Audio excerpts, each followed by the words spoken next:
Hola, привет, and goedemiddag. It's Faye Morgana, and I'm back with another Duolingo lesson in the Russian for Spanish speakers course.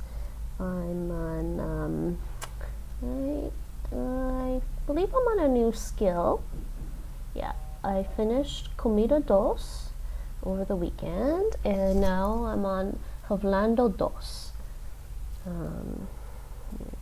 Just taking a look at something. Oops. No, that's not what I wanted to. Here we go. It's doing that, okay. And view dashboard. No, I need to do that. Okay. Weird. Anyways, sorry, just a little distracted. I'd like to just check on my profile here. And there we go. Yeah, so I'm on the next lesson, the next skill and next lesson, Hablando dos. And I believe there are, how many lessons are in this one? 4 lessons. So I'll start with one and see how far we get. Empezar.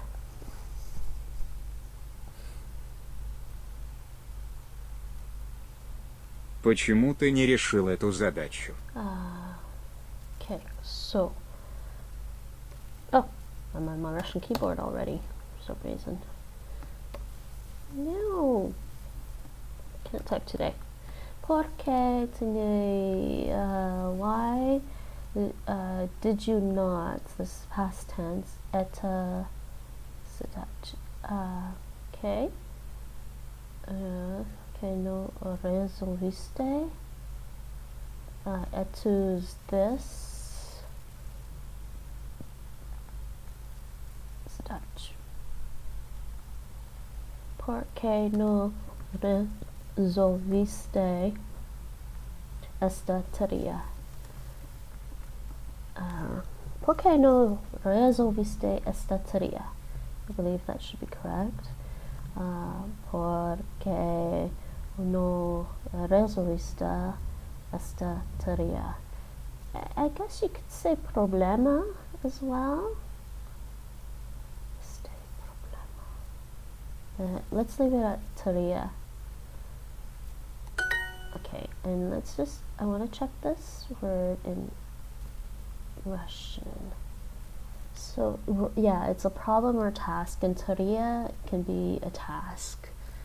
Is a task, and problema is a problem. Okay, so why didn't you resolve this task? Why didn't you resolve this? Why didn't you resolve? Finish? Why didn't you solve this task? Seems weird. I think problema would make more sense. Porque I miss my accent. Anyways, continue. Я считаю, что у меня мало детей. Я считаю. That's a new one for me. Считаю. Считаю. Okay, considero.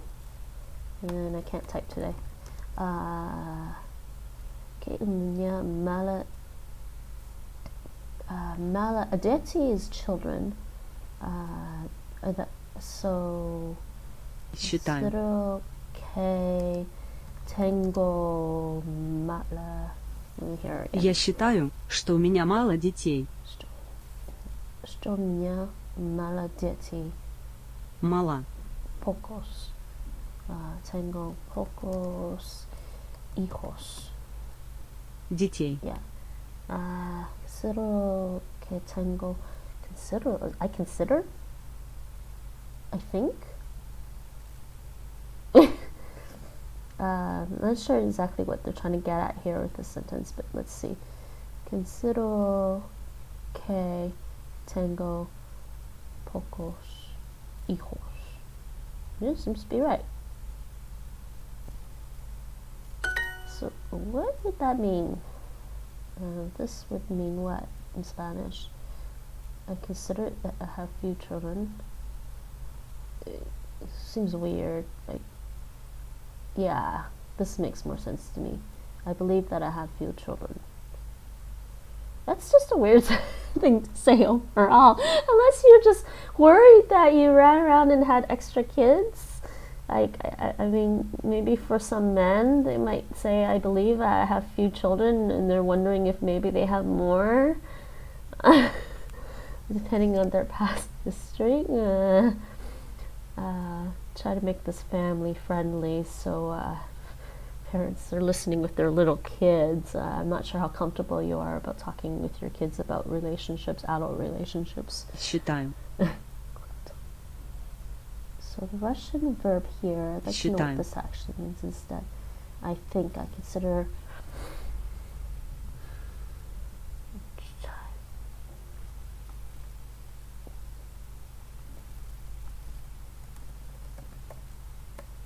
I really can't type today. I think I play too many games on the weekend. I don't usually play 2 games at one time ever, really, unless I'm just bored and just like jumping from game to game to figure out which one I want to play. So on the weekend I played Monster Hunter World and Assassin's Creed Odyssey. But I guess I'm familiar with both games at this point, but I still find it hard because when I switch from one game to the next, my controls get kind of screwed up in my brain. It's almost like switching from one language to the next. Your brain has to rewire itself just to like wrap itself around it again. Okay, so yeah, chat, to count, to calculate, to opine, to consider. All right. Okay, because that is what the Russian means. Next. Почему ты не решил эту задачу? Почему ты не решил это? Почему ты не решил эту задачу? Ты не решил. I want to hear this word. Решил. Решил. Решил. Почему? Почему ты не решил эту задачу? Задачу. Почему ты не решил эту задачу? Yay. Они решат вашу проблему за час. Oni, EOS or even AS will work. Resolveren. This is the future tense. Resolveren. Они решат вашу проблему за час. Okay. They will resolve your problem.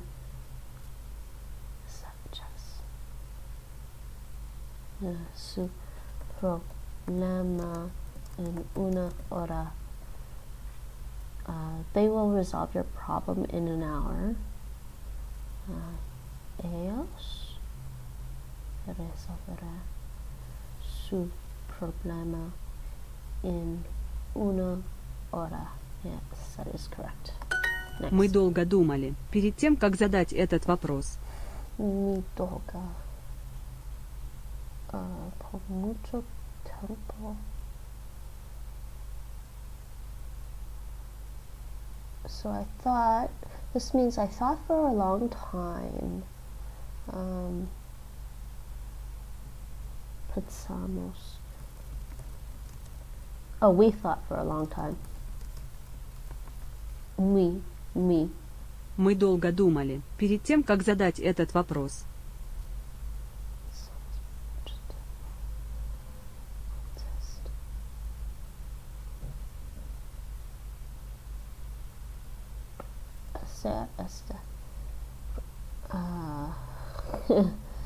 Pensamos por mucho tiempo antes de que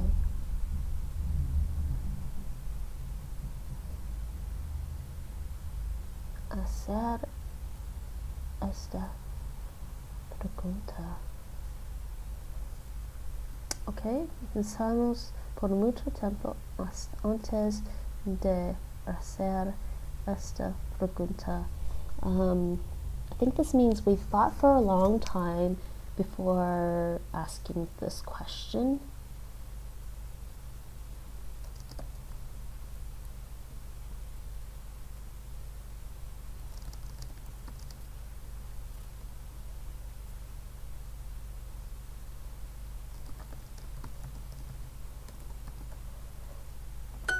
Okay, yes. Genial. 5 in fila. Nice, 5 in a row. Они решат вашу проблему за час. Они решат вашу проблему за час. Они решат вашу проблему за час. Yay, that's good. Студентка задала интересный вопрос. Studentka, estudiante. Studentka is female, I believe. Yeah. La estudiante is zdala. Is an interesante.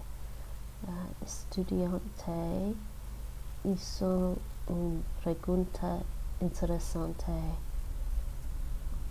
La estudiante hizo, sorry, I don't know why I said hizo una pregunta interesante. The student asked an interesting question. And studentka is a female student. Russian would say student, just for a male, right? Student, right? And often you'll see them add ka at the end of some nouns to indicate a female person instead.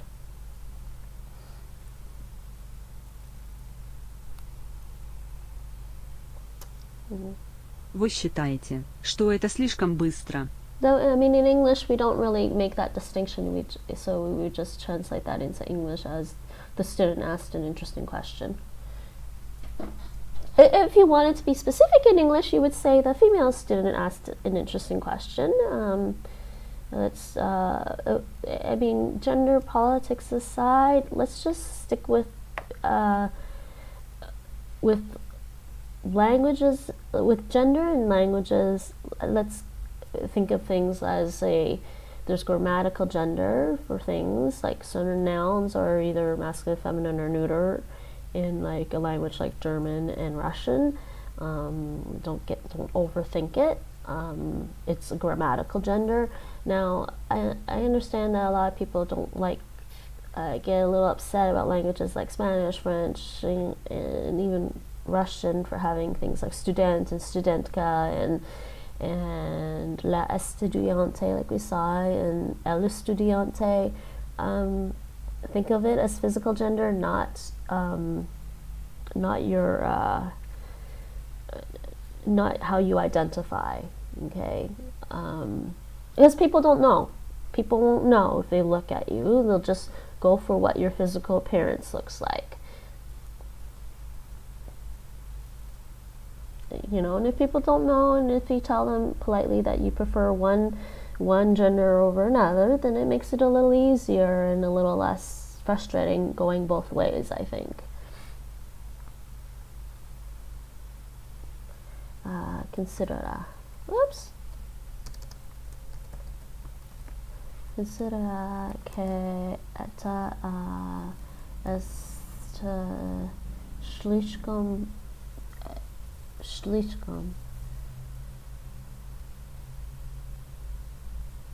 que esto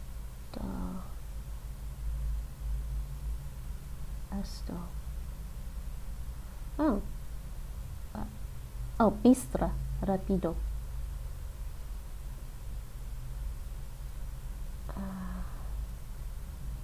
Okay, I think I know what they're getting at. Usted considera que esto es demasiado rápido. That's what I think they're getting at.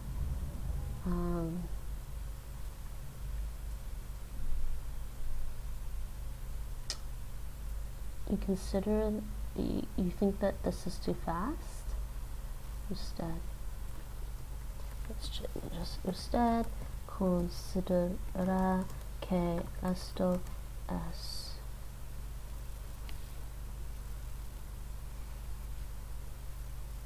demasiado rápido.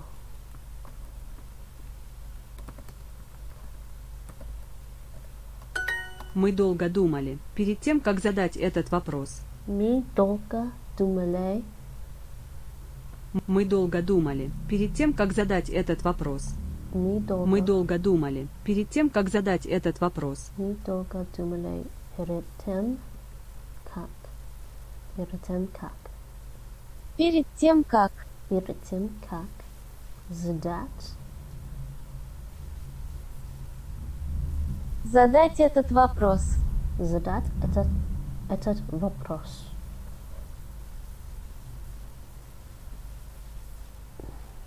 Мы долго Мы долго думали.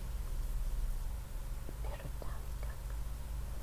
Мы долго думали перед тем, как задать этот вопрос. Задать. Now, when you're trying to learn Russian, saying this T with the soft sign after it can be a little tricky. You don't want to pronounce it like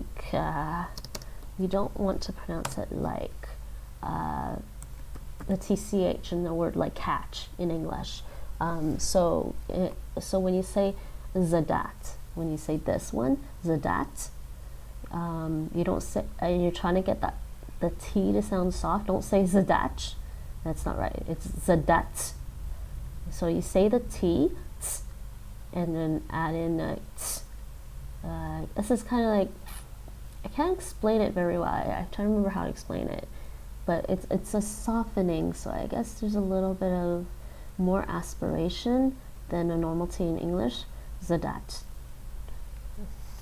And that's Мы долго думали, перед тем, как задать этот вопрос. zadat. That's a вопрос. Я задам тебе только один вопрос.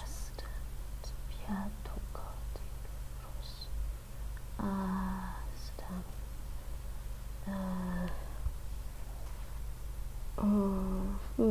Задам. Задам вопрос. Right. So only one question. I think this is saying, translating that into English, I would say that's, is that past tense?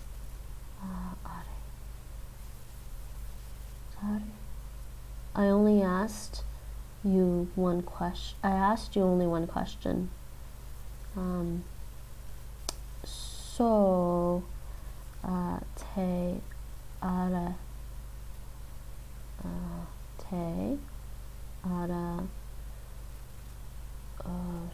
solamente una pregunta is what I think the Spanish should be. Te haré solamente una pregunta. Te haré solamente una pregunta. Yes. Nice. Кто, по-твоему, должен решить эту проблему? Oh, кто means who, right? ¿Quién? Okay, so this means like in your opinion, según tú.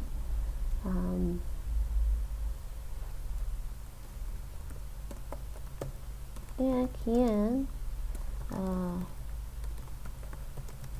Según tú, должен Кто, по-твоему, должен решить эту проблему? должен решить эту проблему. Oh, who has to resolve this problem? Debe resolver este. Yeah, that's a problema is masculine in Spanish. ¿Quién según tú debe resolver este problema? Вы считаете, что это слишком быстро? Вы считаете.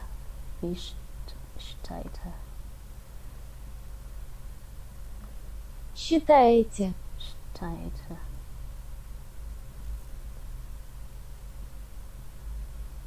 Вы считаете. Вы считаете, что это слишком быстро? Вы считаете, что это слишком быстро? Вы. Why? T, T, T, okay, I don't know. Я не люблю долгие разговоры. No me gusta. Okay.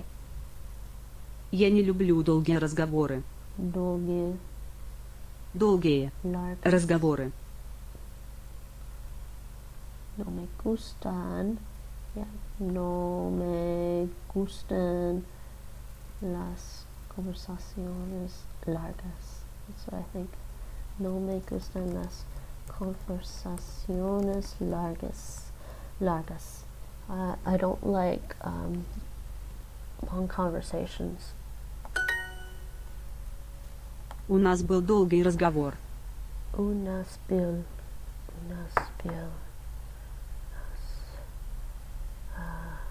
Is us. Bill. Yeah. Yeah. It's like we had.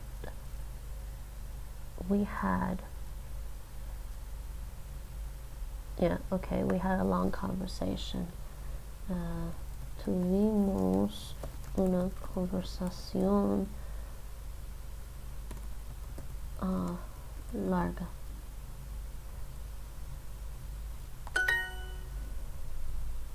We had a long conversation. Я не люблю долгие разговоры. Я не люблю. Я не люблю долгие разговоры. Дол. Я не люблю долгие разговоры. Я не люблю долгие разговоры. Разговоры. Yeah, I'm not sure. Разговоры. Я не люблю долгие разговоры. Я не люблю долгие разговоры.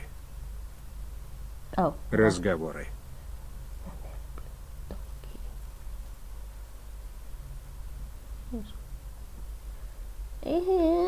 Yeah, if I get better at my Russian grammar, I would be able to figure out how to spell this properly. Разговор, because the ending, yeah, this is, I don't like long conversations, so it's a plural, so it's E, and after that R there. Here it has to be this one, and then here it has to be разговоры. Разговоры. Я не люблю долгие разговоры. Разговоры. I think that's right. I don't like long conversations. Я задам тебе только один вопрос. Я задам тебе только один вопрос. Я задам тебе только один вопрос. Это был долгий день, и я очень устал. This was a long day. И я очень устал. And I'm very tired. I think that means tired. Yes. Это был долгий день, и я очень устал. Это был долгий день. Это был долгий день, и я очень устал. Был. Студентка задала интересный вопрос. Студентка задала интересный вопрос. Some days I'm just so happy when I can say one Russian sentence, a little bit more complicated Russian sentence properly. Besides things like я тебя люблю and я не хочу. Здравствуйте. That one's a good one to learn. У нас был долгий разговор. У нас был долгий разговор. У нас был долгий разговор. У нас был долгий разговор. Next. Кто, по-твоему, должен решить эту проблему? Кто? Кто, по-твоему, должен решить эту проблему? Должен решить Kto? This one's gonna be tricky. Po-twojemu. По-твоему. Po-twojemu. По-твоему. Kto po-twojemu должен решить?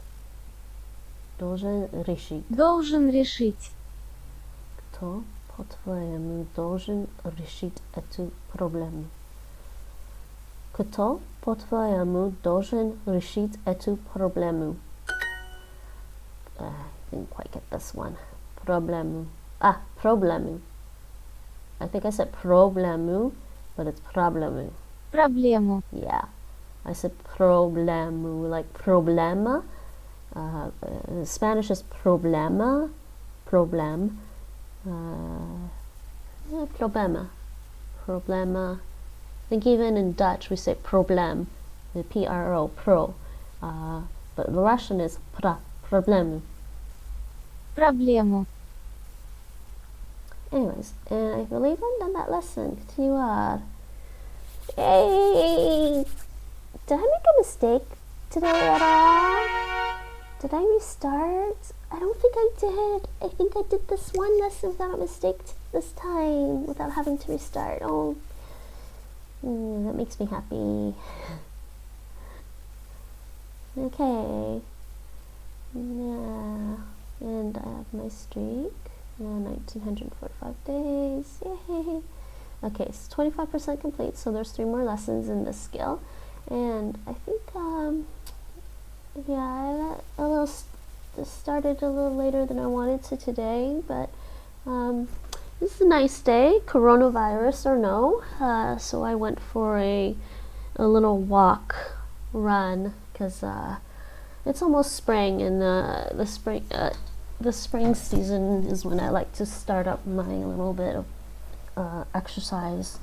I like to keep a regular exercise regime if I can. That's what I used to do in the past. Actually, I used to do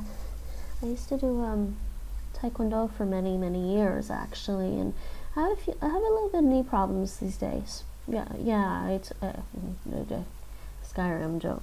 Elder Scrolls jokes. Yes, I took something to the knee a couple of times probably. So I like to get back to a nice little exercise regime, at least. Probably not as much exercise as I used to do when I was doing taekwondo intensively all those years ago, but whatever. It's neither here nor there. Either way, it was a nice enough day today that I just felt like going out for a nice little walk. Mostly walking, a little bit of running. I haven't been doing a lot of running because of the winter season, but so coronavirus or no, it's nice to get out there today. So let's do a little bit of Dutch listening practice. Learn some English.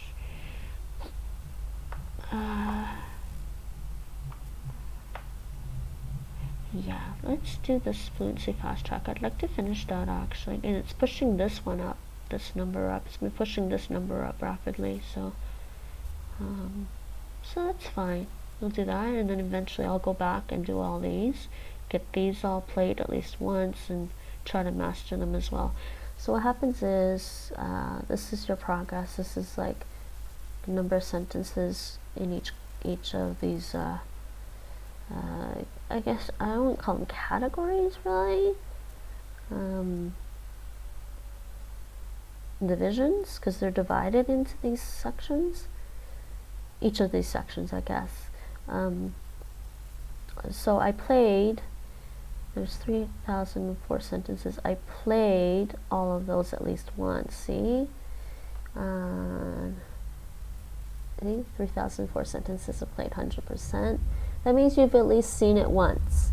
And when you see a sentence once, it'll go up to like 24%, 50, 75, and then 100%. So it's like you get to do it 3 times, 25, 50, no, 4 times, 25, 50, 75, 100%. So you get to see a sentence at least 4 times before it becomes mastered, and that's what this stat is, how many I've mastered. Okay, so I'd like to finish this and then finish this one, and I guess I'll just keep going down. Anyways, so let's start this. My Dutch listening practice, and I try not to look at the screen because the way I have it set up is when I'm not doing the listening practice, when I'm just doing the normal vocabulary, I like to have the English translation there to help me figure out the missing word, because sometimes without the English translation it's really hard to figure out the missing word because there could be different possibilities. So I leave the translation showing, but with the audio practice it shows up right away. So I try not to look at the screen while I'm listening to the audio at first. So let's try. Go. Play. Kijk eens naar dit. Kijk eens naar dit. Kijk eens naar dit. So it's like, just look at this. No, not Russian. Kijk eens naar dit. Kijk eens naar dit. Eens is like, take a look at this. No, that would be kijk naar dit. Look at this, right? Kijk eens. Eens is one of those little words in Dutch that you'll hear a lot, and that's what it literally means. But when it gets thrown in a sentence like this, it's like kijk eens, because you can say kijk maar, right? And you can say kijk eens, and try to figure out which one, like when they use which in a different context. I think kijk maar is more like a soft command. Like this is all command stuff, but one seems more soft, and maybe kijk eens maybe more like more straightforward. Like just take a look at it. I'm not sure how to explain it. It's like one of those things about languages that interests me because there's a very subtle distinction between the two, between saying something like kijk maar and kijk eens. You know, I guess after a few more years of living here, and I might pick up on it. Who knows? It depends on how much interaction I have with people in Dutch, with Dutch-speaking people only who don't speak English really well. I'd like to transition to speaking Dutch with the people that don't know as much English as I do. I think sometimes I think with a few of the Dutch people that my boyfriend and I know, I think sometimes we throw them off with our English. Like we said something like, he came back one day, he's like, oh, I had to explain to him that Constitution has like more than one meaning, different meanings, right? Like, you know, there's a constitution like the Constitution of the US, but there's also like the Constitution regarding your health and stuff. So this person didn't realize that. So I'm like, oh yeah. So I'm like thinking sometimes I might say something and I'm just wondering if they even understand exactly what I'm saying. Yeah, anyways, it's just funny. So kijk eens naar dit. With that being said, I'm still trying to figure out how much Dutch I really need to learn while I'm here. I mean, I need to be more fluent at it if I want permanent residence or citizenship, but if I only need to renew a temporary residence, I don't really need to be super fluent in Dutch. So I think I can take my time. I probably know more Dutch than I need to right now. Een man maakt keuzes, een slaaf gehoorzaamt. That being said, I still find it, like I said, a lot of people speak English here anyways, so if you hesitate just slightly too long, they'll just switch to English and start talking to you in English. So it gets kind of annoying, kind of have to, and it's hard to make, I find it hard to make friends here actually. Everyone's busy, and you know, unless you join some group or something, or some social activity, then you're not likely to meet many Dutch speakers. So Een man maakt keuzes, een slaaf gehoorzaamt. Een man maakt keuzes, een slaaf gehoorzaamt. Maakt keuzes, and I don't know the rest. Een man maakt keuzes, een slaaf gehoorzaamt. Slaaf Don't know the rest. Oh, of course, that's the one. Oh, horror.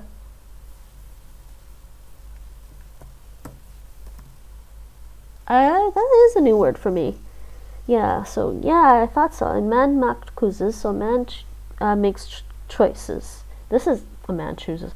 This is literally a man makes choices. I don't know why you have to go all your way. In slav, a slave, horizont. I'm just gonna look that up. No, I don't want to look that up on there. I want to look it up in Mandala. Actually, .nl. Vandala.nl. What was it again? Horizon. Horizon. Zaman is probably what it means. It is horizon. Yeah, it's past tense. Horizon. To be obedient. Yeah, adjective obedience. This means to be obedient to. This probably means be obedient to, like to somebody. Horizont. Horizont. Een man maakt keuzes, een slaaf gehoorzaamt. Een man maakt keuzes, een slaaf gehoorzaamt. Wat kon er nou misgaan? Wat kon er nou misgaan? Wat kan het allemaal misgaan? Wat kon er nou misgaan? Oh, misgaan. Wat kon er nou misgaan? Okay, I got misgaan right. Wat kan er nou?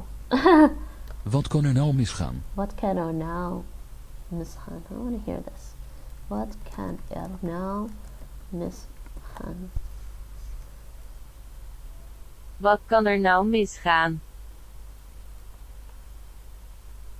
Denk na vooraleer je je mond open doet. Oh, that's long. Denk na vooraleer je je mond open doet. Oops. Denk na vooraleer je je mond open doet. Denk na voor je. Denk na vooraleer je je mond open doet. Je mond open doet. Something before mond open doet. Denk na vooraleer. Denk na vooraleer je je mond open doet. Okay. Denk na vooraleer je je mond open doet. Okay, the missing word was easy for me. It's this word I'm not familiar with. Vooraleer. Vooraleer. I'm not familiar with that word. I knew everything else, but that. Vooraleer, before. Vooraleer. I'm not familiar with that. It's like, yeah. So think before you open your mouth. I get that. Denk. Denk na is like nadenken. Denk na is one of those separable verbs, right? It's nadenken. It's to reflect, to think. Denk na vooraleer je je mond. Before you open, well, do open literally your mouth. Vooraleer. Huh.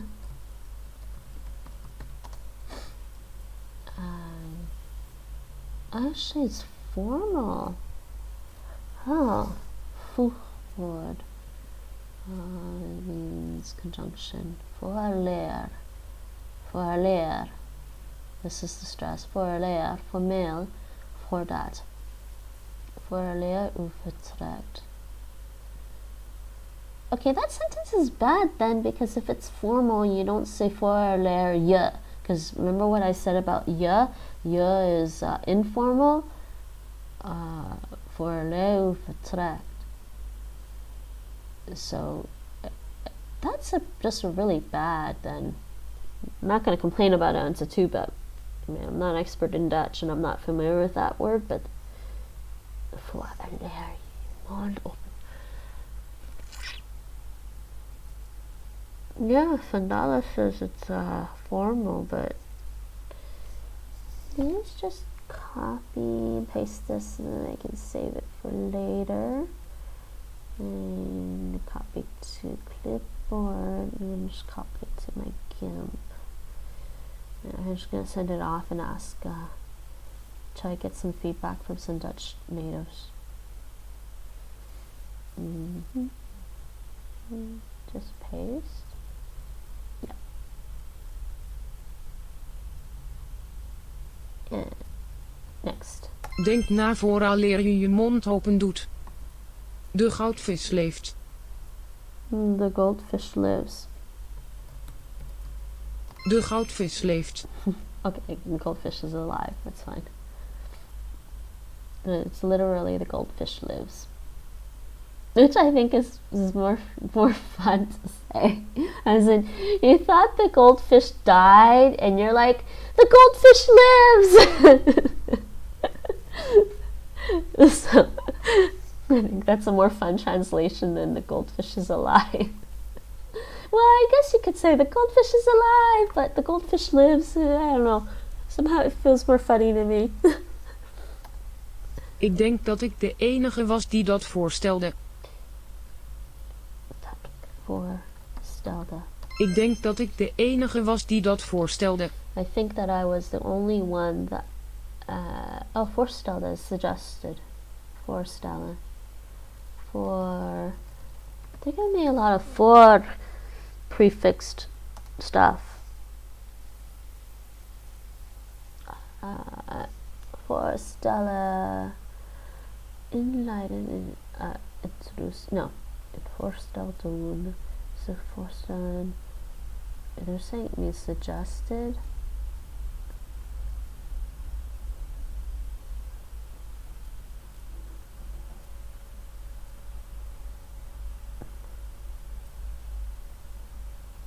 I guess it does, because it's to do. This is to do a voorstel, and a voorstel is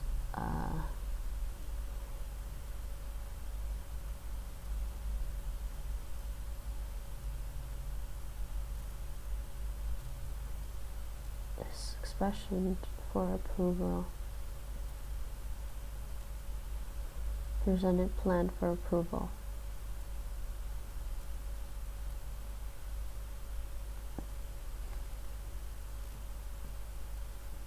Just see the translation to English. Also suggestion. What does that mean? Put forward, advance. Yeah.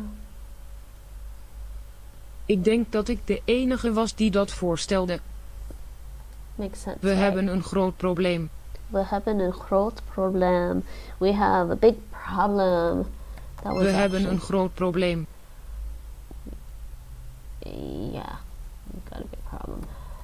Mustard. De wond die in de arm liet een litteken na. De wond die in de arm liet een litteken na.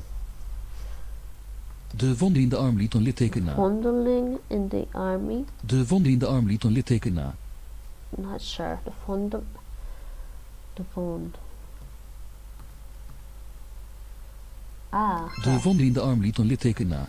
The wound in the arm. Yeah, left a scar. Nalit. Nalit. No. Leads. Na means after, so maybe, yeah. Lead, left. De wond die in de arm liet een litteken na. Next. Dit is het beslissende moment. Het is nu of nooit. Dit is het beslissende moment. Het is nu of nooit. Dit is het beslissende moment. Het is nu of nooit. Nee.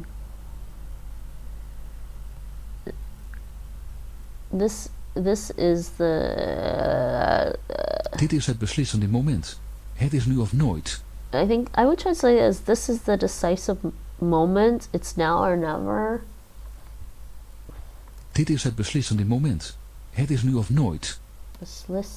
Dit is het beslissende moment. Het is nu of nooit.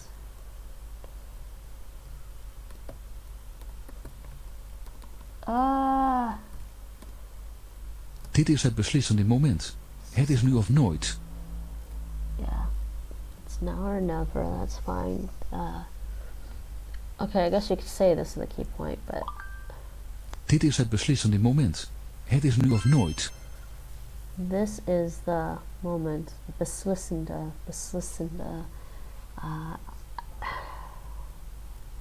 I would say this is the decisive moment. This is the turning... Actually, it's the turning point.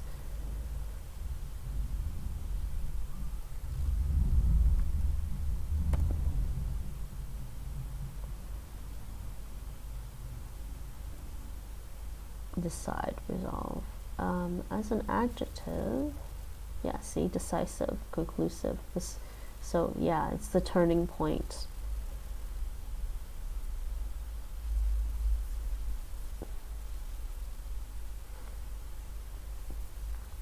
De doorslag gewend? De doorslag. Breakthrough. See, these Dutch expressions throw me. Delivering. It's like delivering. It's like literally delivering the breakthrough. So like, yeah. So the decisive moment, the turning point. I would never say key point. Do some people say the key point? This is a key point. I put in that. I want to put in my thing. I'm sorry.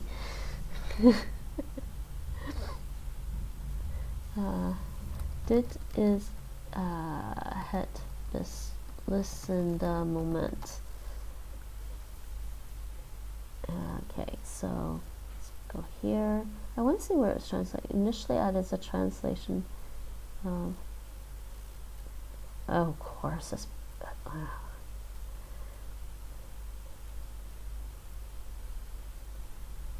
clave. Clave. Well, I guess because the Spanish is literally... Oh, right.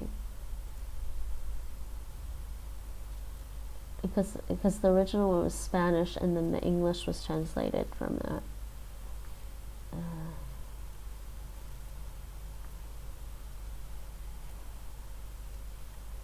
Yeah. So fine. But, you know, I don't know if I was going from the Dutch to the English though, because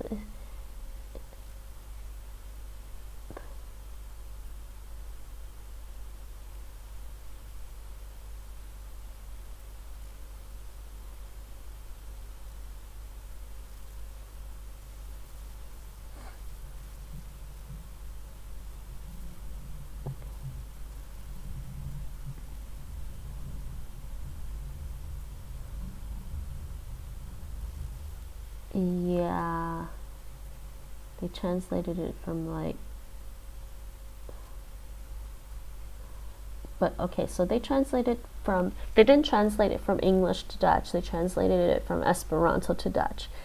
And then somehow, why is this coming up as like being a direct translation of that? Because it isn't.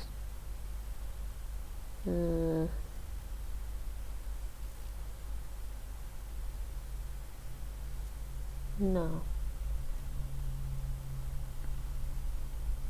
Okay, well.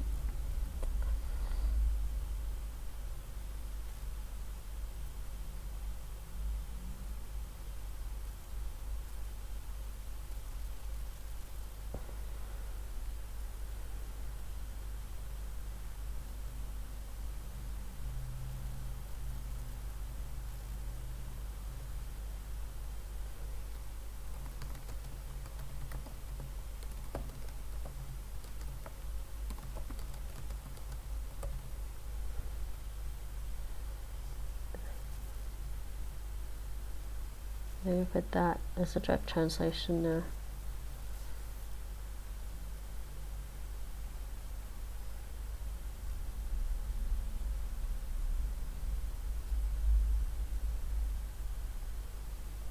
But I actually like the Dutch one there because it's like beslissende is like decisive. This is the decisive moment. This is the defining moment. Oh, you could also say this is the defining moment, maybe, but I guess that doesn't.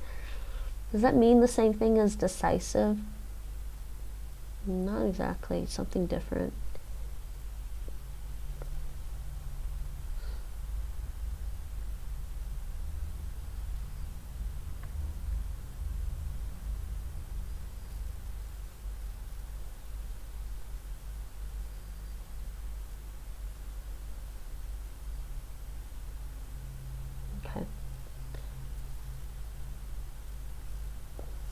De politie heeft de inbreker op heterdaad opgepakt.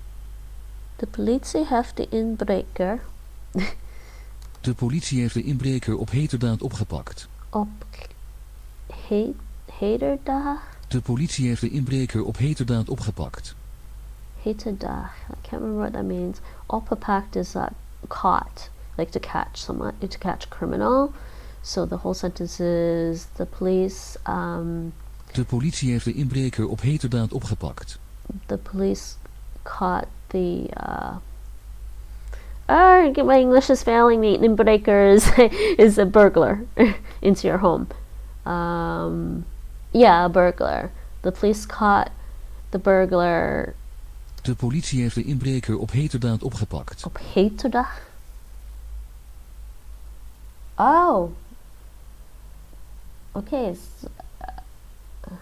Yeah, so I was right. The police caught the burglar, but it means this op something means red-handed. De politie heeft de inbreker op heterdaad opgepakt. De politie heeft de inbreker op heterdaad opgepakt. Dad?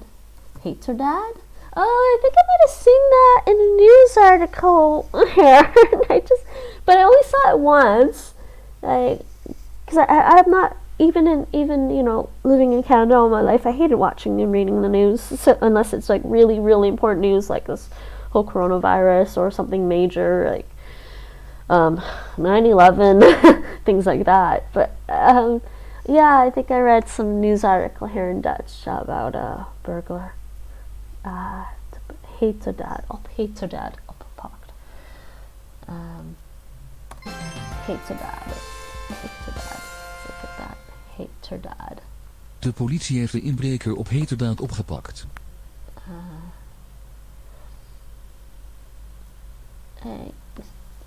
Zoek, search. I think they do have. Oh wait, let me see. Just checking the languages they actually have on here. Okay, Dutch and French, Dutch, German. Yeah, those are the ones you would expect the Dutch people to be interested in. So Dutch, French, Dutch, German, Netherlands, Duits, Netherlands, France, French, Dutch to German, Spaans, Netherlands, Spaans, Dutch, Spanish, Spanish to Dutch. It's good. Yeah, I could actually just look that up directly too in here. Netherlands, Italian, Portuguese, Netherlands, Portuguese, Netherlands and Swedish. Yeah. See, they're not that interested in any other language here. I'm kidding. People are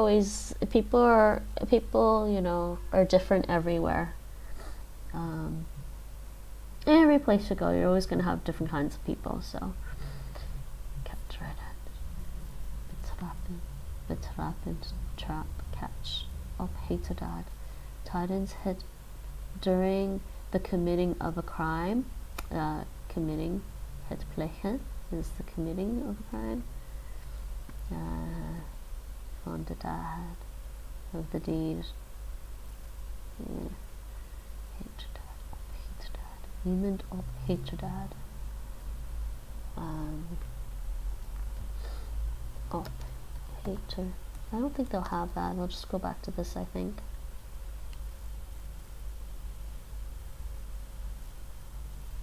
Yeah. Okay, so next Dutch listening. Some of those were pretty new for me.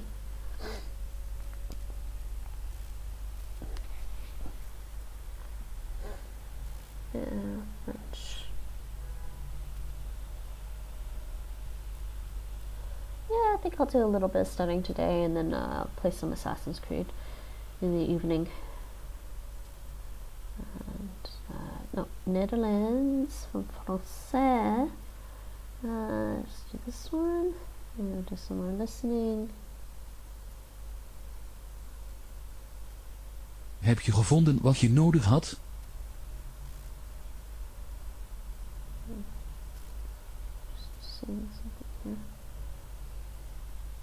Heb je gevonden wat je nodig had?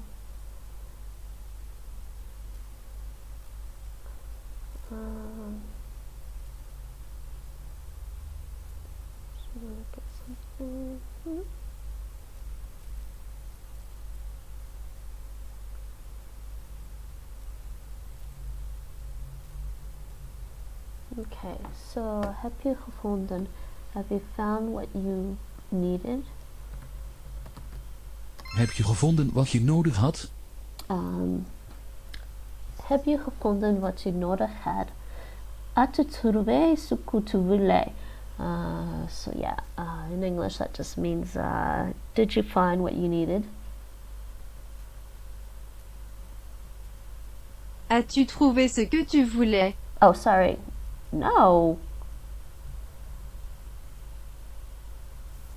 Oh, that's the French. Yeah, voulait in French is wanted. Wat je nodig had. This is needed, actually. What the hell? Oh, indirect translation. Heb je gevonden wat je nodig had? I explained this before.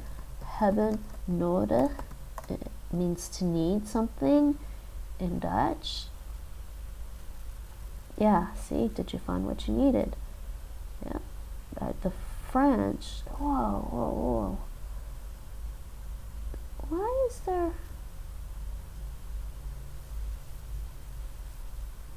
Oh, no. Okay. We want the sentence. Have you gevonden? Did you find what you needed? Yeah, that is right. Did you find what you needed? This French is not a translation of what you needed.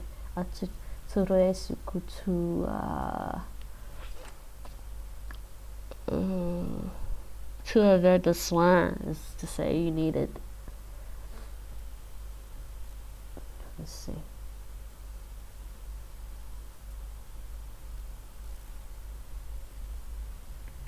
That's so bad. Okay, so this was a translation of which one? Yeah, of the English. That's fine. Did you find what you needed? And the Dutch was fine. But then we get this French, which was a translation of the English. No.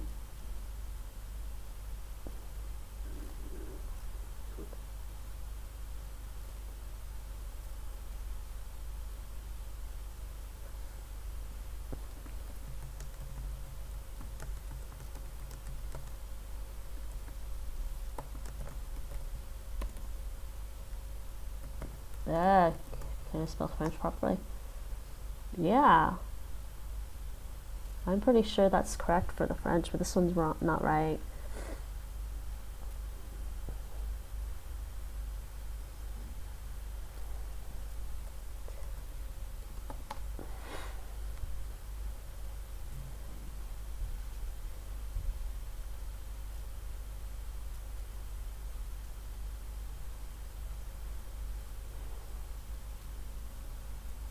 Yeah, I don't even know.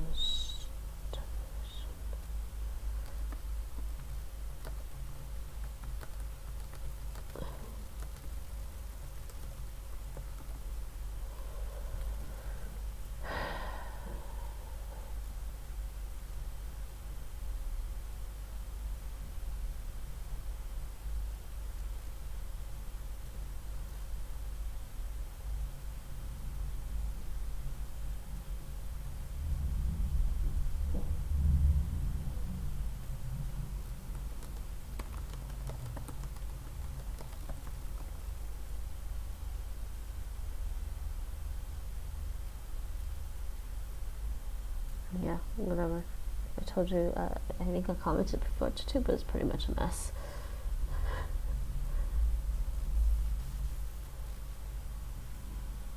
So, as I was saying, heb je gevonden wat je nodig had? Did you find what you needed? Ik kan niet zeggen hoe dat gedaan wordt. Ik kan niet zeggen Ik kan niet zeggen hoe dat gedaan wordt. hoe dat Ik kan niet zeggen hoe dat gedaan wordt. gedaan wordt. I can't say, ik kan niet zeggen, I can't say how, I can't say how that went.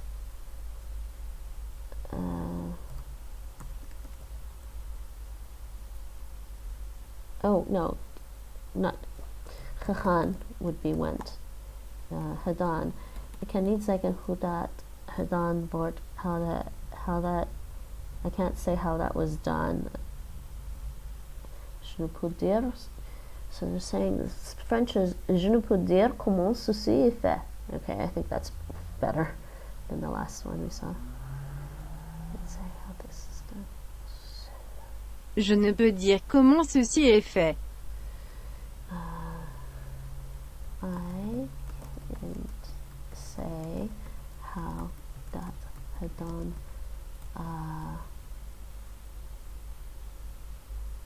I can't say how that is done. Yeah, can't say how that is done. Ik kan niet zeggen hoe dat gedaan wordt. Ik kan niet zeggen hoe dat gedaan wordt. Ik hoop dat ik je iets kan geven. Ik hoop dat ik u iets kan geven. Ik hoop dat ik je iets kan geven. Ik hoop dat ik je iets kan geven. I hope that I can give you something. Oops. Ik hoop dat ik je iets kan geven. I hope that I can give you something. J'espère que je peux te donner quelque chose. Yeah. I hope that I can give you something. I hope that I can give you something. Hij zat daar 2 uur te zitten. Hij zat daar 2 uur te zitten. Hij zat Hij zat daar 2 uur te zitten. daar 2 uur te zitten.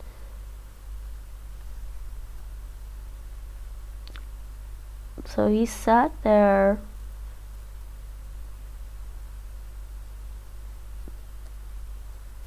Hij zat daar 2 uur te zitten. I can't tell if he's saying zat or zat. Hij zat daar 2 uur te zitten. He shall sit there for 2 hours?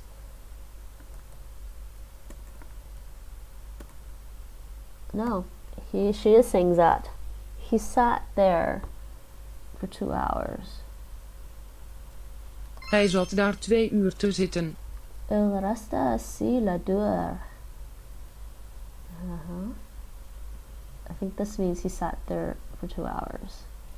Yep. Hij zat daar 2 uur te zitten. Hij zat daar 2 uur te zitten. Sat there for 2 hours. Ook ik heb niets begrepen. Ook ik heb niets begrepen. I also understood nothing.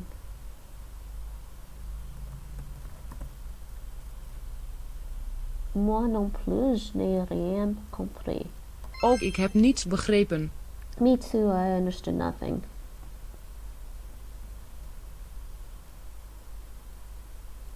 Yeah, or that.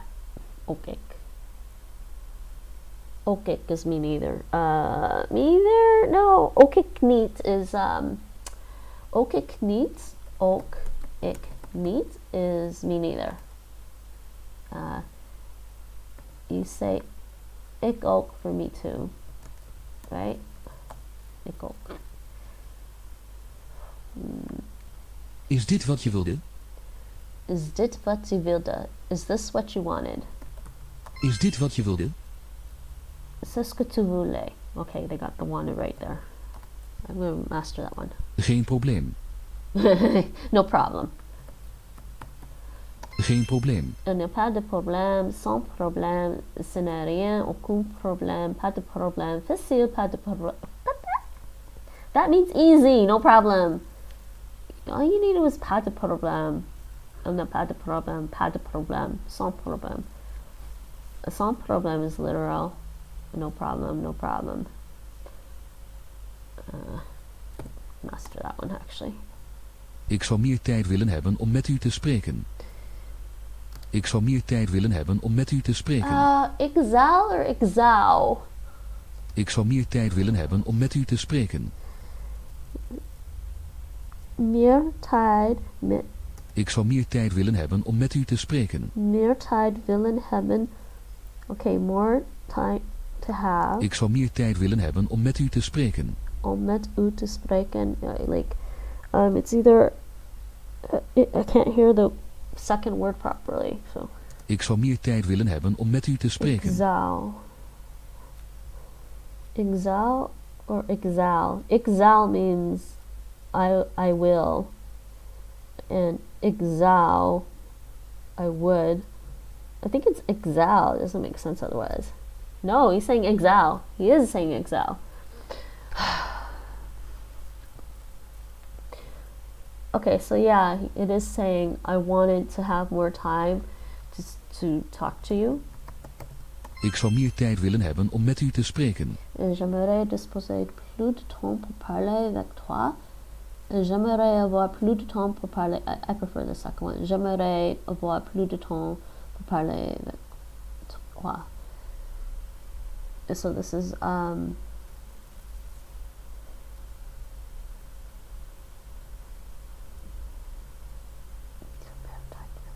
yeah, I would want more time. I would want to have more time to speak with you. So meer tijd willen hebben. I know what they're meaning. The meaning, and just being maybe a bit picky about one translation to the next. Yeah, I would like to have more time to talk with you. Yeah, because zal and villa means would. I guess like, I would like, is just kind of implied in the Dutch. Tot morgen. Tot morgen. Until tomorrow. See you tomorrow. Tot morgen. À demain is the French. Dat is genoeg voor vandaag. Dat is genoeg voor vandaag. That's enough for today.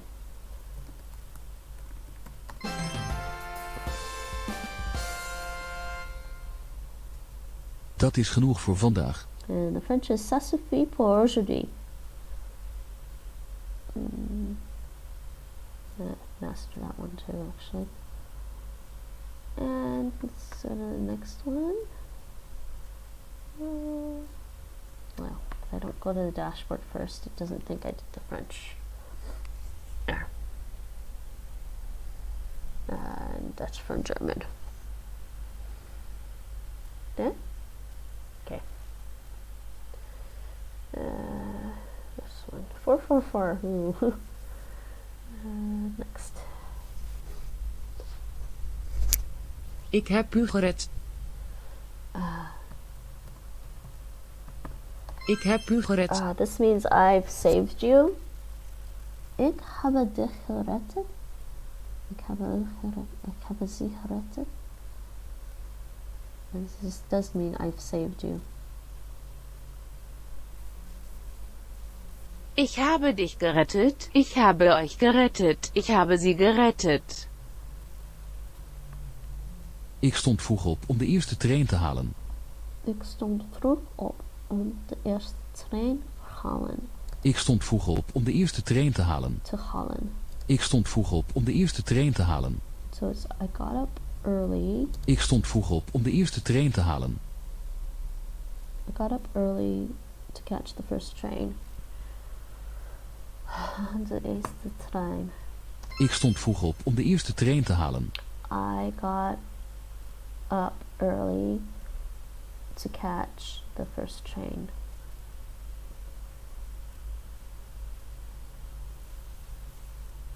Ich stand früh auf, um den ersten Zug zu nehmen. Ik wist dat ik je kon vertrouwen. Ik wist dat ik je. Ik wist dat ik je kon vertrouwen. Ik wist. Ik wist dat ik je kon vertrouwen. I knew. Sorry, I knew. Ik wist dat ik je kon vertrouwen. Ik wist dat ik je kon. I knew that I could trust you. Ik wist dat ik je kon vertrouwen. Wist is wist is past tense of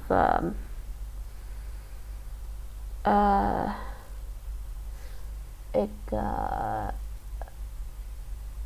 oh, I'm spacing here. Ik wist means I knew.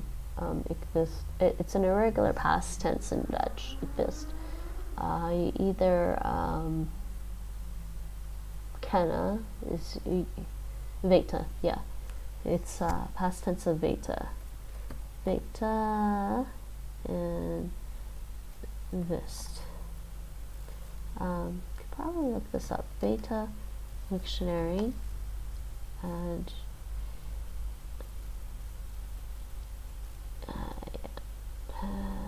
that's fine. Check these both out. Yeah, weten and wist, past tense.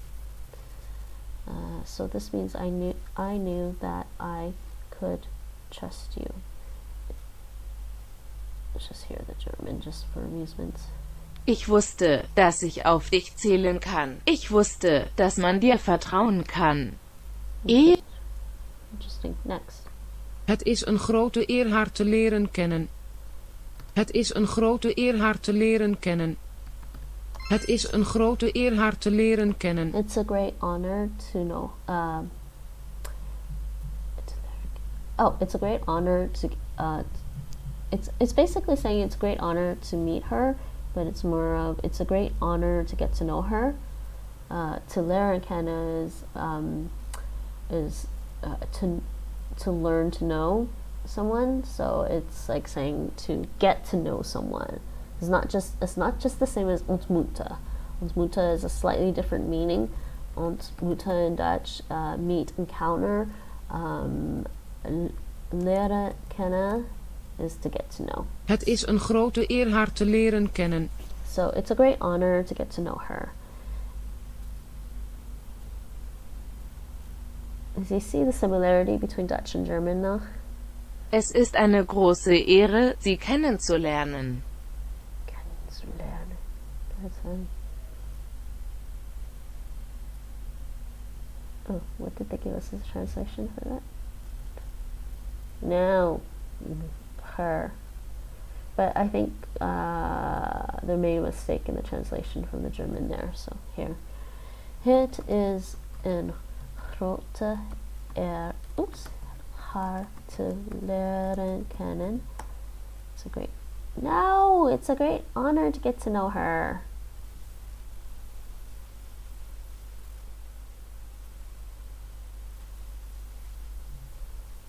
What?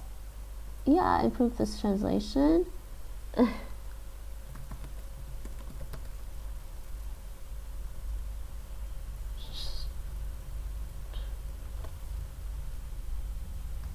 Ik ging vaak naar de film met mijn vader. Ik ging vaak naar de film met mijn vader. I often went to the movies with my dad. Not to film. I don't know why they're not saying the bioscope. Not the bioscope. I guess it's like not the a movie theater in Dutch is bioscope. Like, so I often went to the movies with my father. I would say I often went to the movies with my father. Ich ging mit meinem Vater oft ins Kino.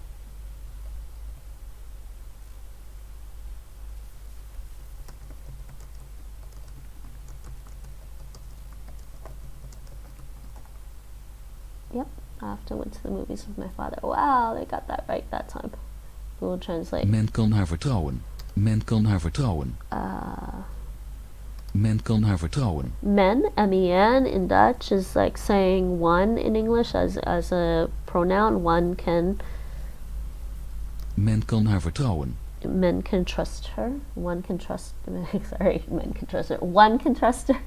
So men can haar. Men kan haar vertrouwen. This means one can trust her.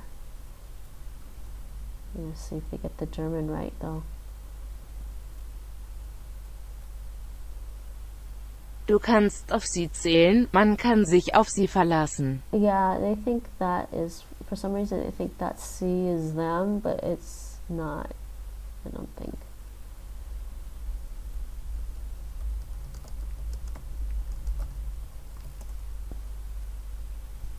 Probeer tenminste voorzichtig te zijn. Probeer tenminste voorzichtig te zijn. At least try to be careful. Probeer tenminste voorzichtig te zijn. Oh, tenminste. At least try to be careful. Probeer tenminste voorzichtig te zijn.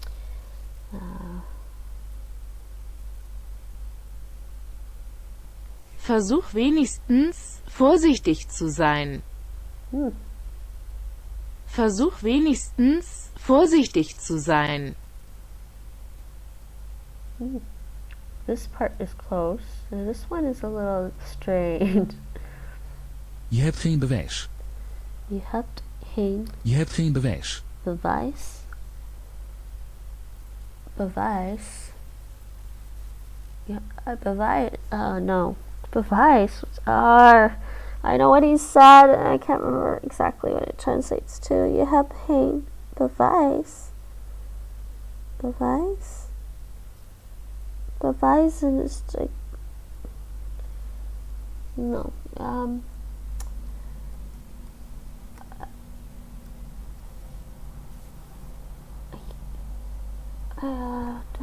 You have no bewijs is like, oh no, you have no proof. Je hebt geen bewijs. You have no evidence. Du hast keinen Beweis. Yeah. So beweisen, I was remembering that's why. Beweisen means to prove. That's why. Ik deed de deur dicht, zodat ze ons niet konden horen. Ik deed de deur dicht. I closed the door. Ik deed de deur dicht, zodat ze ons niet konden horen. Zodat ze ons... So that they can't hear us. Ik deed de deur dicht, zodat ze ons niet konden horen. Yeah. So they konden... I closed the door so that they couldn't hear us. Okay, so literally the Dutch is I did close the door. So I closed the door so that they couldn't hear us. Ik deed de deur dicht, zodat ze ons niet konden horen. Ich schloss die Türe so, dass sie uns nicht hören konnten. Tot straks.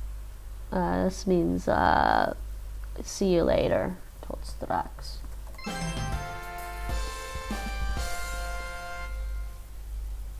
Tot straks. Auf Wiedersehen. Oh yeah, it does mean see you later. Auf Wiedersehen. Bis später, bis bald. I think that does mean literally see you later. Auf Wiedersehen.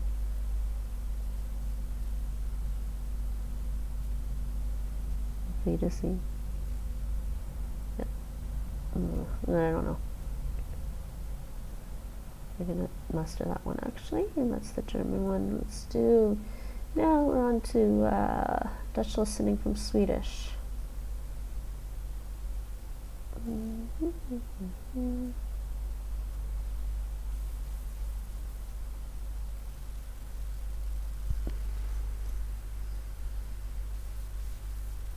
Ga aan de kant. Ga aan de kant. Go on the side. Ga aan de kant. Go to the side, I think. Go to the side. basically move aside. Get out the way! Yeah, okay, get out the way.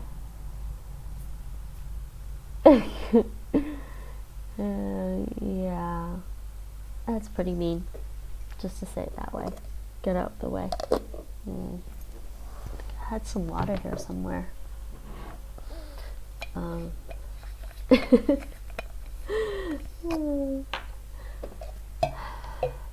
What did I say about the language seeming way more direct than in English?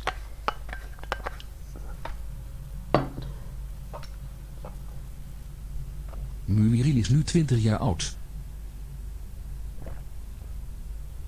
So this is probably him saying Muriel is 20 years old now.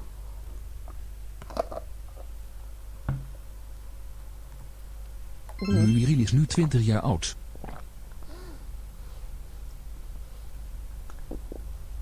Yeah, I'm gonna master that one actually. I can figure that out, I think. Kijk me aan. Kijk me aan. Kijk me, look at me. Kijk me aan. Yeah, that's not Swedish. Look at me. Je hebt alles verkeerd begrepen. Alles verkeerd means wrong. You hebt alles verkeerd begrepen. You understood everything wrong, or you misunderstood everything. Je hebt alles verkeerd begrepen.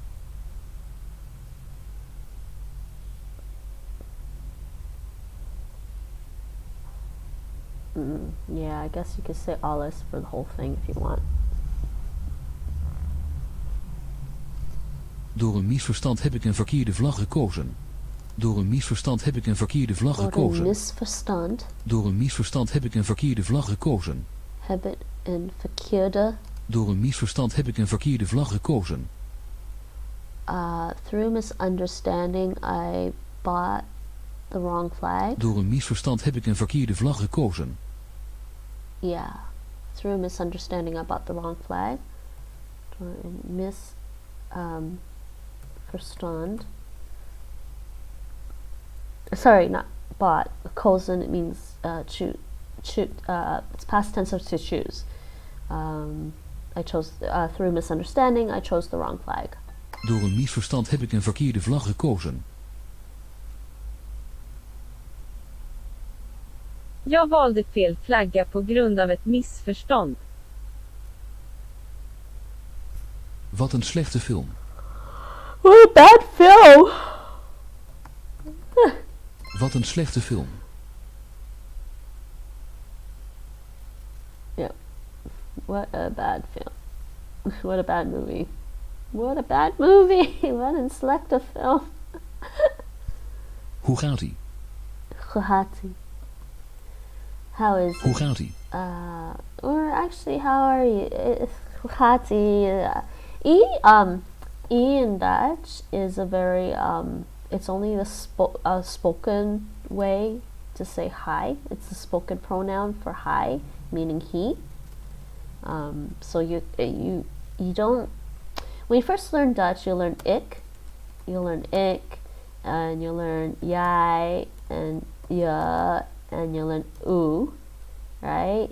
And you learn hi and zij, and so you learn ik meaning I, jij and je meaning you. This jij meaning stressed, and je meaning unstressed, or emphasized versus unemphasized. U being formal, hi for he, and zij for she or they, and then you learn wij or we.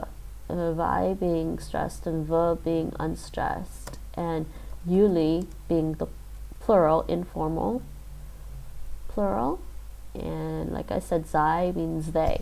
So you learn those, but you might not always hear this in Dutch, in spoken Dutch a lot, because you'll often hear people they'll say for ik, they'll say ik heb. So they'll say ik heb, and it sounds like it'll sound like this. Kep. And I think I'm starting to pick it up now. I guess yeah, and you, well, stressed one you'll always hear if they're stressing you. Yeah, you'll hear that. You hear ooh less these days, I think. I see it in official letters and correspondence from government. In Spare. But hi. So spoken in spoken Dutch, they'll say "e." I don't know how you get hi to e, but I guess it would be more of a hi is the stressed, and the e would be kind of maybe an unstressed, unemphasized form of hi. But at the same time, it's considered spoken only, so it's so they would never write it out really. And sorry, I forgot zai and z. Zai being stressed and z being unstressed. In both cases, for meaning she and for they, it's the same thing. And vi and v, stressed and unstressed. You hear those, I think. You'll hear yuli. You will hear yuli, but hi and e, hi and e, hati. So literally, it's like who goes, how goes it? It's just like how are you? Yeah. Ik hou van appels. Ik hou van apples. I like apples.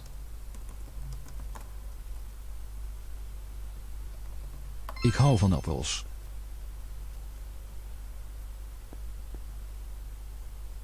So ik hou van means you like something, or if you're talking about a person, it means you love them. What am I doing? Swedish, right? Jag älskar äpplen. You know, I don't know why you can't just translate this as I love apples from Dutch to English. I think you can just say that. Ik hou van apples. Yeah, ik hou van apples is I love apples in Dutch. And you think ik hou van apples, right? But if you want to say you like apples, ik vind apples, well, you can say lekker. You use lekker when you're talking about food. But you could say ik vind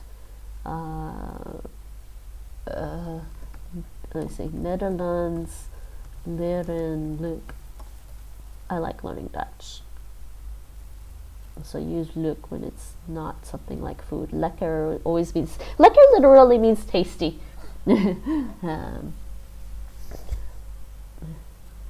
So you'll sometimes see something here like lekker eten. It's like tasty food.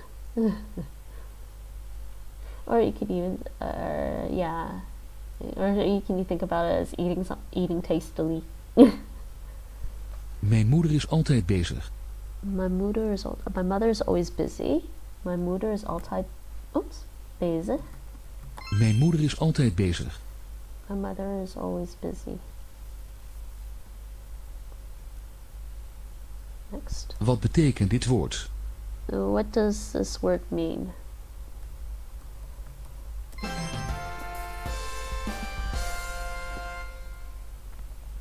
Wat betekent dit woord? What means this word? What does this word mean?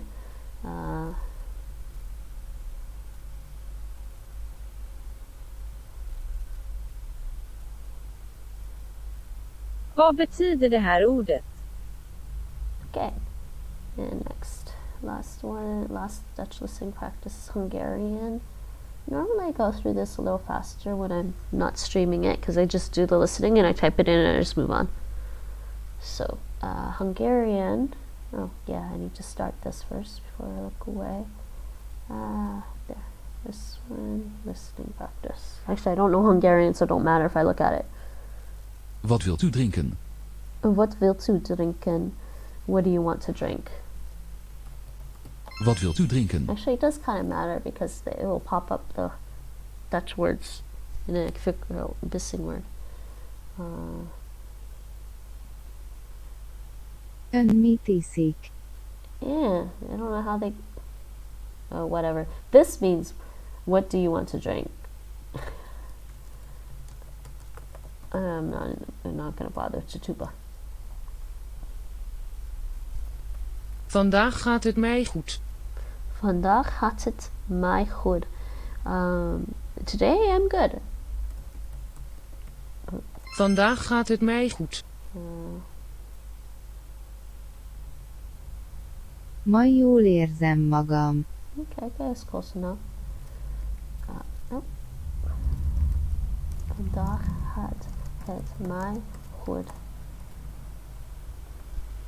Los het probleem op. Los het probleem op. Solve the problem. Los het probleem op. So we have the separable verb again in Dutch. Oplossen means to solve. So when we conjugate verbs in Dutch, we got oplossen. When we conjugate verbs in Dutch, we drop the en and you drop the extra s because you can't have words ending in double consonants in Dutch.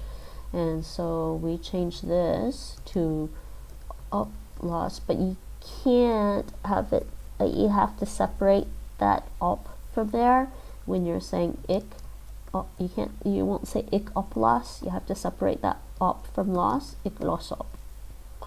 Ik los het probleem op, right? Is what you would say, I solved the problem, right? So this means solve the problem.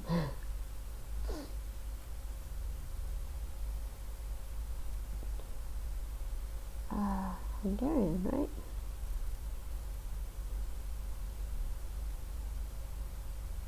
Old meg a problémát, állj jó. Okay. Het is niks. Het is niks. Het is niks. It's nothing. Yeah. Oh Het is yeah, niks. that's another pronoun that gets kind of this is what they're really saying. It's nothing. Het means it. But instead of hearing het, you'll hear colloquial it. And this is why he's saying it this way. Het is niks. It's niks.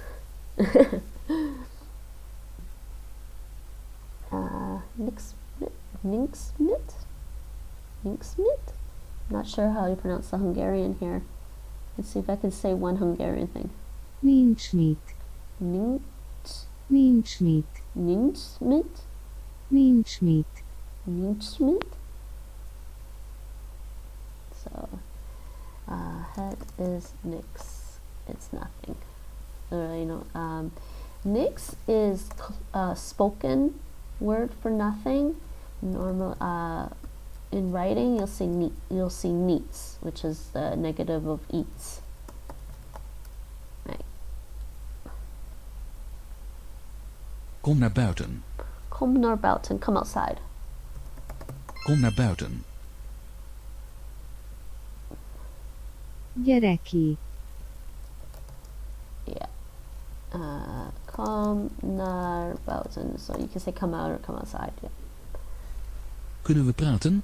Kunnen we praten? Can we talk? Kunnen we praten? Can we talk? It's pretty straightforward.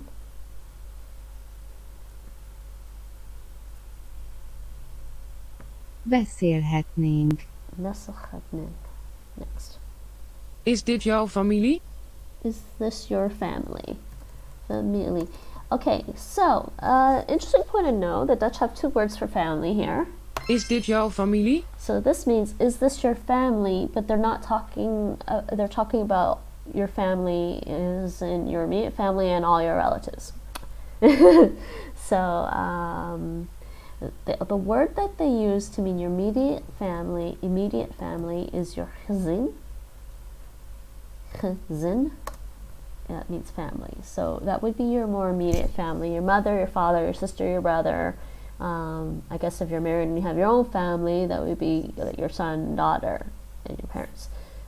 But then your relatives, like your cousins, your male cousins, and the Dutch do this thing, there's no separate word for niece and nephew. So a nicht is a niece, or a female cousin or female relative, and neef is your nephew or male cousin relative. Is dit jouw familie? Yeah, so family would include your nephews and your nieces and your male cousins, first cousins, and stuff like that. So in Dutch, familie would include nichten for plural, I believe, and neven. No, Dutch. And neven. So cousin, nephew, first cousin. Yeah, no, that's a plural. Is it neefs, actually? Wait. Let's see what the plural is. Okay, so neef. Zoon van broer of zus. Son of brother or sister. Zoon van oom of tante. Is son of an uncle or an aunt. So it could be your cousin, or it could be your niece. It could be your male cousin, or it could be your nephew.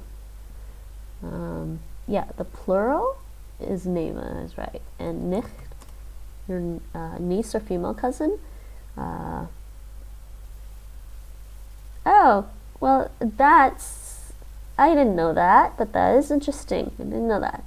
They use nicht for a gay male. And yes, you can say homo here in the Netherlands. They don't take offense to that. It just means someone is gay. Mannelijk is male. So, vrouw, vrouwelijk, mannelijk, and this just means it means a gay male. Okay, so here, nicht, dochter van broer of zus, daughter of brother or sister, dochter van oom of tante, daughter of uncle or aunt. Oh, wrong one. We are actually done with that right now. I'm just gonna press this, press that, and shade today. I forgot to check my store here, see if I needed anything. I don't need anything. And just close that off. And okay, so next one. Het is nooit te laat om te leren. It is never too late to learn. Het is nooit te laat om te leren. Now, sometimes you don't see om and te together. I always think of it, the easy way to think of this for me is om te means in order to. So it is never too late in order to learn. If you think about it that way in English, then it makes a lot of sense. Otherwise, if you just think it's never too late to learn, you would probably go from English. Het is nooit te laat te leren, but they usually put I don't think you can. There are certain rules of when it goes away, when you don't need it, and it takes a while to pick up. I think it's just something you're going to have to learn to remember. There's a grammar book that has a list, but those are just like a few examples. There are some examples, and it's not like inclusive of every instance in the Dutch language. So this om te thing you'll have to learn. So it is never too late to learn. Well, yeah. This whole thing needs to learn. Het is nooit te laat om te leren. What is the Hungarian here? Sosincs túl késő tanulni, nincs sohasem túl késő tanulni, soha nem késő tanulni, a jó pap holtig tanul. I'm not sure what that means.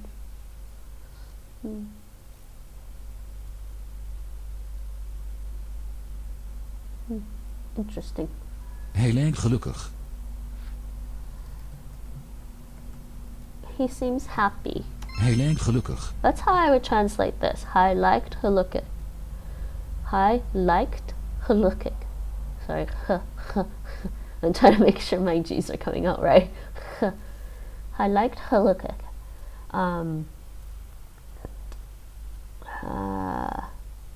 He seems happy is how I would translate that. I think in the Hungarian, it's not clear if it's he or she. Boldognak tűnik.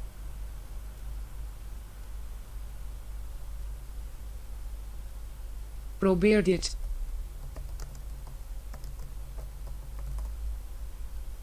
Try this. Probeer dit. Try this. Probeer dit. Próbáld meg ezt. Okay, we're done with the Dutch listening for now. Okay, Dutch languages. Just gonna refresh this. And so there's they're showing the recent stuff. And just close that and go back to my dashboard here. Oh, I didn't switch to back to this one for now.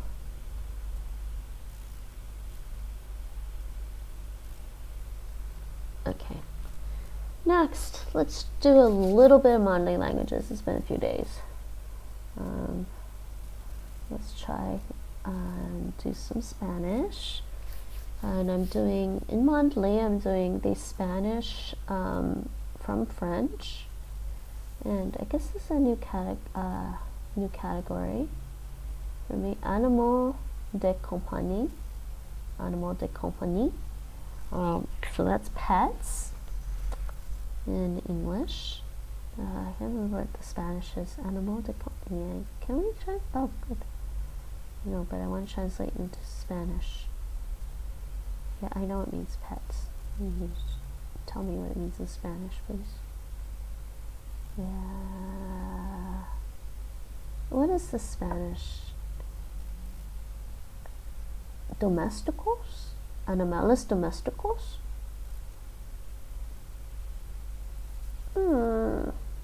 No.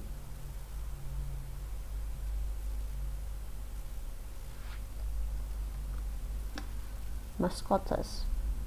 Yeah, okay. That sounds familiar. Okay, so leçon 1. Démarrer. Démarrer, I guess means to start. Démarrer. Yeah. I've studied a hell of a lot of French in my life, but because I don't practice it all the time, I don't remember all. Why? Can I? Yeah, thank you. I don't remember a lot of French vocabulary, but it's getting there. I think the thing is with French, I've kind of had a love-hate relationship with French. It was a language I wanted to learn because I wanted to know why everyone was learning it, and I started. I didn't have to start learning it until I was in grade 4, until I was about 9. But some people had started learning French before that. Like I knew some students, some classmates that had already started learning French before that. So they had a head start on it. So I was curious about it and wanted to learn a bit of French, and I ended up taking French straight through high school. And at that time, where I'm from in Canada, we had 5 years of high school. So we went up to grade 12, and then we had an extra year to prepare us for university academic studies versus just like a local college. So I did going from grade 4 to grade 12, and then I did an extra year of French. I did two courses of French in that extra year, and then I did one course in French. I did a French course in university in my first year. They placed me in advanced French because of all the French I had already learned. But because of the program I was in, I didn't have enough free, forget what they called it in university. Free spots to learn more French or to pick up another language when I was in university. So I started picking up other languages after I finished school.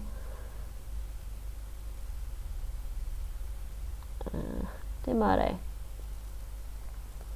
But because I was exposed to French at such at a pretty early age, 9 years old, since I was exposed to French at an earlier age, a lot of things like certain pronunciation just sticks with me, and some patterns, like grammatical patterns, stick in my head.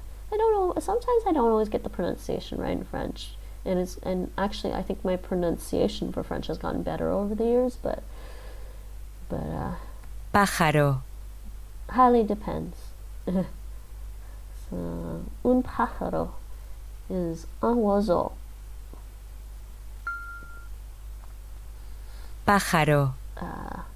Pájaro. Yo tengo un gato. Yeah, I do actually. In the dad. I do have a cat. J'ai un chat. Yo tengo un gato. Yeah. Yo tengo un perro. Yo tengo un perro. I don't actually have a dog. I live in a small one-bedroom apartment, so I don't think I have room for a dog. And plus my kitty is old. She's like 17 and a half years old. And she's pretty old. And she has some kidney problems, I think. So having a dog wouldn't be good for her. And she's also actually a very, very tiny cat. She still looks like a kitten. Yo tengo un perro. So the French is j'ai un chien. Yo tengo un perro. Perro. Perro. I love how she does her R's. Perro. Perro. Ella tiene un perro. Ella tiene un perro. Oh, they want the French now. Elle a un chien. Elle a un chien. Like I said, sometimes I screw up on my French when I'm not paying attention. Un chien. Okay. What is Cachorro. I don't know what they're getting on here, because that just looks like a dog to me. I guess they mean puppy. ¿Dónde está mi perro? Yeah, they mean a puppy. Où est mon chien? ¿Dónde está mi perro? Ella tiene un perro. Ella tiene un perro. Ella tiene un perro grande. Tiene un perro grande. Ella tiene un perro grande. Elle a un grand chien. She has a big dog. Gato. Gato. Yo tengo un gato. She sounds louder. She sounds louder than Duolingo and the other stuff I do. Or maybe I had the volume up on my headphones for the Clozemaster. Yo tengo un perro. Yo tengo un perro. So notice, like, so I'm familiar with French, but then I got used to saying un, but in French this is un. J'ai un chien. J'ai un chien. Yo tengo un perro. So the biggest difference with French as a Romance language compared to like Spanish, Italian, or Portuguese, well, actually Portuguese is a bit nasal. French is pretty nasal.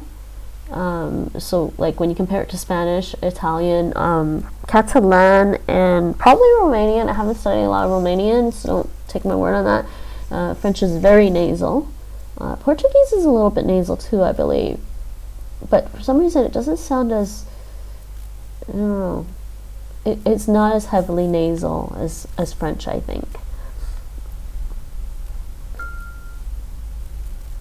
¿Dónde está mi perro? ¿Dónde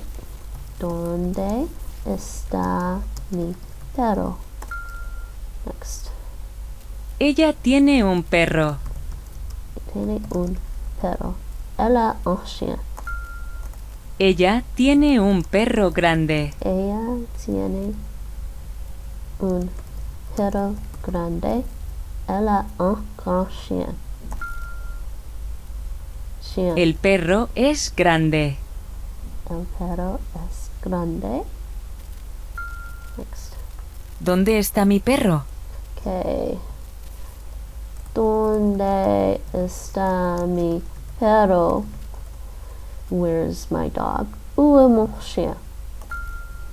I'm just gonna check that. Perro. Chien. Chien. Yeah. Chien. Perro. Yo tengo un perro. Yo tengo un perro. Ella tiene un perro grande. Ella tiene un perro grande. Elle a un grand chien. ¿Dónde está mi perro? ¿Dónde está mi perro? Yo tengo un gato. Yo tengo un gato. Next. El perro es grande. Oops. Grande. Le chien est grand. El perro es grande. And we are done that one. Pájaro. Gato. Oh, sorry. I should have let that play for... I just get impatient because I do know those words. So continue it. Okay, how much time do I have left? 5:30. 5:30. Do I want to do another Mondly lesson or should I do Busu? There's so many different language sites sometimes. Let's just do this one quickly.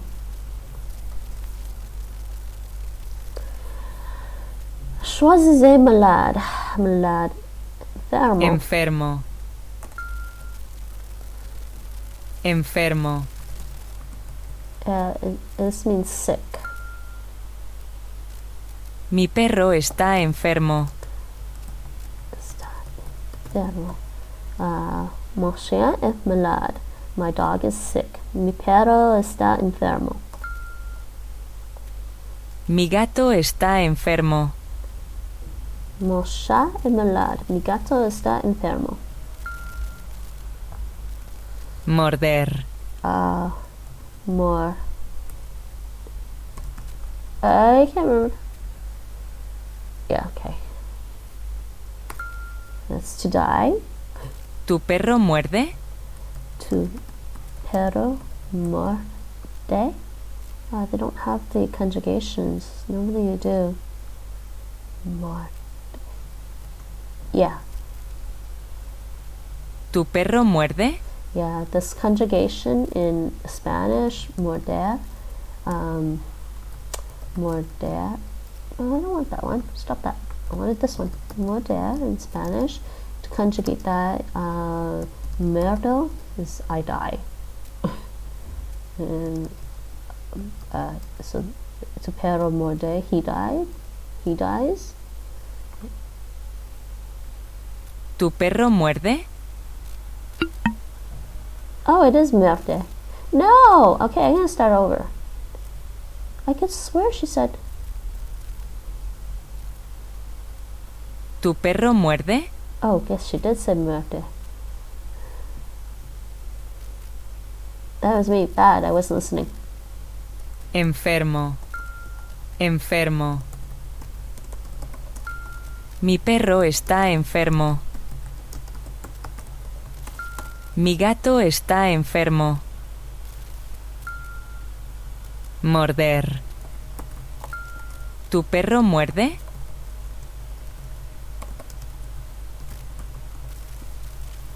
¿Tu perro muerde? Muerte. ¿Muerde?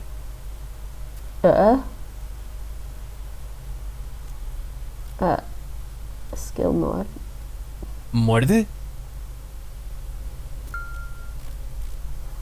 Él no muerde. Il ne mord pas. Rechercher is buscar. Buscar. Rechercher, buscar is like to search, to look for. But I thought chercher, hold on. Yo busco a mi perro.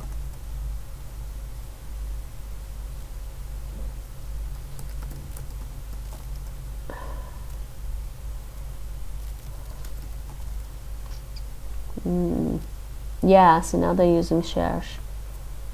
Yo busco a mi perro. Okay, so I'm looking for my dog. Je cherche mon chien. Yo busco a mi perro. I'm looking for my dog. Or I look for my dog. Enfermo. This again means sick. Mi perro está enfermo. Mi gato está enfermo. Mi gato está enfermo. Él busca a su gato.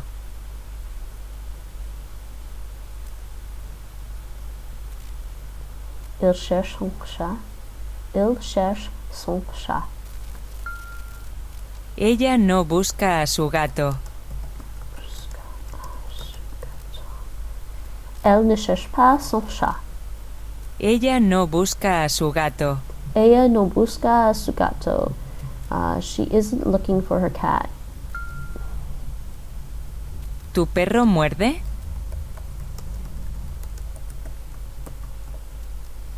Est-ce que votre chien mord? Yo tengo un gato. J'ai un chat. Yo tengo un gato. ¿Muerde? ¿Muerde? I swear he's saying muerde, not merde. Yo tengo un perro. Yo tengo un perro. I have a dog. J'ai un chien. Buscar. Buscar. Rechercher. Rechercher. Buscar. Yo busco a mi perro. Yo busco a mi perro. Je cherche mon chien. Yo busco a mi perro. I'm searching for my dog. Él busca a su gato. Busca a su gato. Il cherche son chat. Elle busca a su gato. He's looking for his cat. I did see like... Ella no busca a su gato. Elle ne cherche pas son chat. Ella no busca a su gato. She isn't looking for her cat. Yo tengo un perro. Él no muerde. Oh, you could try this. I didn't know that. What is that? What is this? Can we speak the answer and have it type up? Oh no. Sorry. Él no muerde. Let me see. No. El no muerde. Didn't work. Él no muerde. El. No, it's not working. Weird. Oh, sorry. They gave it to me. Yo tengo un gato. Okay, they probably should mark me wrong for that because I typed the French L instead of L, the Spanish for he. Yo tengo un perro. Mi perro está enfermo. Mi perro está enfermo. My dog is sick. Mon chien est malade. And we are done that one. Enfermo. Buscar. Morder. Jugar. Mi perro está enfermo. Mi gato está enfermo. ¿Tu perro muerde? ¿Muerde? Él no muerde. Yo busco a mi perro. Él busca a su gato. Ella no busca a su gato. Yo tengo un gato. Yo tengo un perro. Okay, so that lesson is done. And I think I am going to take a break now because it's heading towards evening. It's the late afternoon now. And so let's see what's going on here. Yeah, okay. So we did that. That's good. So just a Mondly home. And I'm just gonna open up a new tab. So just to recap, I did one, right? One Duolingo lesson today in the Russian for Spanish speakers course, and I did my Dutch Clozemaster listening practice, and 2 lessons in Mondly in the Spanish for French speakers. So I'm going to take a break now. I think that's enough language learning for right now.